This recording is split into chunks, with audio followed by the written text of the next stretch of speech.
Happy Monday, everyone. It's a Lumberjack Monday. Let's go over your weekend update in the Islanders prospect pool, see who did what, and talk about 3 players and their stat line over the weekend.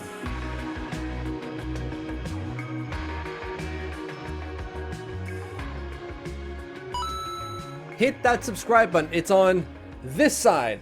I gotta realize that what I'm watching is mirrored image from what I'm doing, and anyways, it's all weird. Hit the subscribe button on this side. Don't miss a video. It helps me grow the channel, reach more people. Also, go to Twitter and follow at @TLOMitch. Now, I say that not just because I want to boost my follower account, but obviously, who doesn't?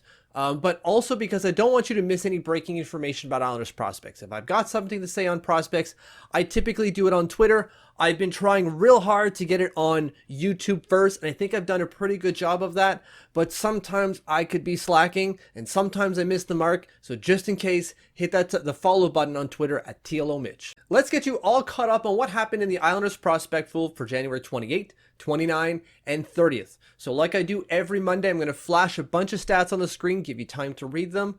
There's 3 players that I omitted from that. We're going to talk about them individually after the weekend roundup. So here are your stat lines for the weekend for most of the players in the prospect pool.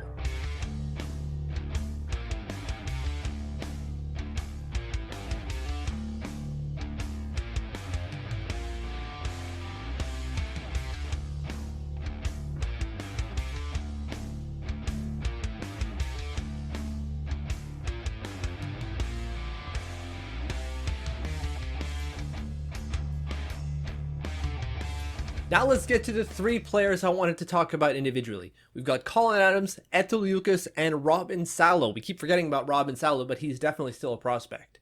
First one up, Collin Adams. Over the weekend, 2 goals, 1 assist, 4 shots on goal for the Worcester Railers. He is doing very well at the ECHL level. And obviously, it's the ECHL level, not the AHL or not even the NHL, so you might disregard it right away. But there are a few things you got to consider when it comes to the ECHL. Mainly, just the number of players that are playing. They don't play with 18 skaters, 18 skaters and 2 goalies. It's 16 skaters most of the time. So their ice time is up there. He's getting, he being Collin Adams, of course, the time on ice to perform, and he's doing the thing. Again, over the weekend, he's got 3 points in 2 games. The first goal I want to talk about, just smart, drives the middle, gets a pass from former Islanders prospect Kolikoski, and places, let's say, a backhand into the net. Nothing crazy special, just knowing what to do and driving a lane and picking it, right? Goes straight down the middle, gets it in. The second goal was pretty nice. He's getting the puck in the bumper spot on the power play and is giving the goalie a pretty good head fake, right? So he's not looking goal. He's got his body open, looking like he could shoot, but he's not actually looking at the net. He's looking away. So I think he's trying to freeze the goalie to say, like, okay, the goalie's thinking he's going to make a pass. I don't need to get ready for the shot. I need to get ready for a pass. But he don't pass it. He fires it on the net and scores. If he meant to head fake the goalie there, wow. To think that you got the time to think that through and then execute it, bravo. Then we've got Eetu Liukas, who scores a goal, 4 shots on net, and averages 16 minutes and 48 seconds worth of ice time over the weekend. And now there's a few things I want to talk about with Liukas. First off, obviously the goal. It's kind of like Collin Adams' first one, just kind of put him on the left side of the slot or the center lane. Puck comes into the ozone, he's driving, he being Liukas is driving the center lane, and then fires a really nice wrist shot through the goalie to the far side. Good stuff. That's his 3rd point in 5 games. So the production is starting to trend up. But as well as that, the ice time is trending up. If you look at his last couple of games, you're going to see some pretty high numbers there that you wouldn't normally see for a 4th line player. He hasn't moved up. If you look at the depth or the opening lineup, that is, he's constantly listed on the left wing 4th line. But his ice time, 22 minutes, 16 minutes, 15 minutes. He's averaging 16 and a half minutes of ice time in the month of January. He was averaging 12 in the month of December. The ice time is ticking up for Eetu Liukas because the production is there. So that's what you want to see. Like, he's not only just putting up points, but he's being asked to do more and delivering good stuff. The final player I want to bring up is Salo, and I keep forgetting about him. I don't know why it is. It might be because he's constantly in the Islanders lineup, and I've just kind of gone, check, he's an NHL player, done.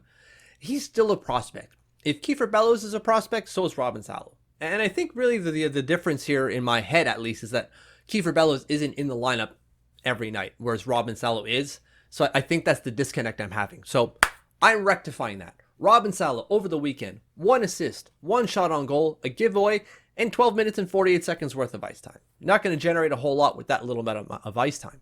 But we'll get to the ice time in a second. First thing, the helper.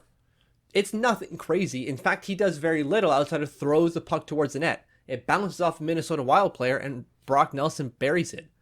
But you still got to throw that puck towards the net, and he's been doing that. Whether it hit it or not, that is something the Islanders need to do more frequently. Generate chaos in front of that net by throwing pucks towards it. Right, I mention this on the Eyes on Isles podcast all the time. When it comes to the power play, even if you don't hit the net, you're creating an opportunity for yourself by having the other team having to fight for that puck. They got to move a defenseman towards that puck to retrieve it. So you've pulled someone out of position. Same thing when it comes to just 5-on-5. You throw the puck towards the net, good things could very well happen. If not immediately after that puck is thrown towards the net, but within the next couple of seconds. So throwing pucks towards net towards the net works. That was hard for me to say. And Robin Salo did that over the weekend. Now that's his 3rd point in 7 games, which is really the takeaway that I'm trying to paint here. Is that Robin Salo is trending into that full-time NHLer and the production is getting there. The time on ice might not be, right? 12 minutes, 48 seconds isn't what we want to see from Robin Salo in terms of ice time, but that's not something he can control. That's up to Barry Trotz, have that ice time go up. And if it isn't going up just yet, I trust Barry in this regard. I really do when it comes to defensemen specifically. He knows what he's doing when it comes to defensemen. There is no question about it. So if it's going to take a little bit more time for Robin Salo to trend to a constant 15 to 18 minutes worth of ice time, so be it. So be it. Things are going well for him. Just look at Noah Dobson. Things are going very well for him right now, and he was in the same situation as Robin Salo is now. So I'll take the patient route with Robin Salo and Barry Trotz all day, every day. That is your weekend update for the Islanders prospect pool for January 28, 29, 30. I know what day it is. Thank you for watching. Thank you for following. If you haven't hit that subscribe button, that's on this side, please do so. And if you have, thank you, thank you, thank you.